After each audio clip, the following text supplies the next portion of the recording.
সিনেমার পর্দায় তার উপস্থিতি একেবারেই নেই। মাঝে মাঝে সামাজিক যোগাযোগ মাধ্যমে সরব থাকেন, পাশাপাশি ব্যবসা করছেন, রেস্টুরেন্ট ব্যবসায় মন দিয়েছেন, কিন্তু রেস্টুরেন্ট ব্যবসায় ধস নেমেছে, তাই মনটা খুব একটা ভালো নেই চিত্রনায়ক ওমর সানি, যিনি একসময় মৌসুমীর জুটি হয়ে পর্দা কাঁপিয়েছেন, বহু জনপ্রিয় সিনেমা উপহার দিয়েছেন, এখন বাস্তবে সংসার করছেন মৌসুমীর সঙ্গে।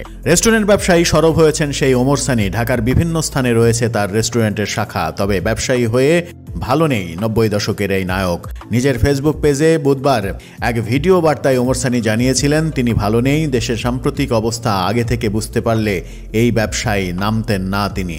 সম্প্রতি ঢাকার পার্শ্ববর্তী আশুলিয়ায় ইপিজেড শিল্প এলাকায় নিজের রেস্টুরেন্টের নতুন শাখা চালু করেছেন ওমর সানি। জানিয়েছেন দেশে চলমান আন্দোলনের কারণে রেস্টুরেন্টের নতুন শাখাটি নিয়ে বিপাকে পড়েছেন তিনি। 3 মিনিটের ভিডিও বার্তায় ওমর সানি বলেছেন, দেশের এই পরিস্থিতি প্রতিনিয়ত সাফার করাচ্ছে, কারণ রেস্টুরেন্ট ব্যবসা করছি। দেশে এই ধরনের পরিস্থিতি হবে জানলে হয়তো এই ব্যবসা শুরু করতাম না।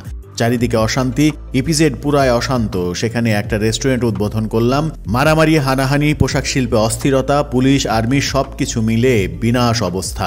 ঢাকা এখন আন্দোলনের প্রাণকেন্দ্র, ভয়াবহ অবস্থার মধ্যে অবস্থান করছি আমরা। মূলা ছিল গরুর খাবার, দিনাজপুরে 15 টাকা কেজি, কিন্তু সিন্ডিকেট করতে গিয়ে সেই মূলা হয়েছে 160 টাকা কেজি। এই সিন্ডিকেটের মাধ্যমে পরাজয় বরণ করছি আমরা। পরিবার বলছিল দেশ ছাড়তে, কিন্তু এই দেশ আমাকে ওমর সানি বানিয়েছে, তাই এই দেশের মাটিতেই কামড়ে পড়েছিলাম, কিন্তু এখন হাত ফসকে যাচ্ছে সবকিছু, এমনটাও ওমর সানির ভাষ্য।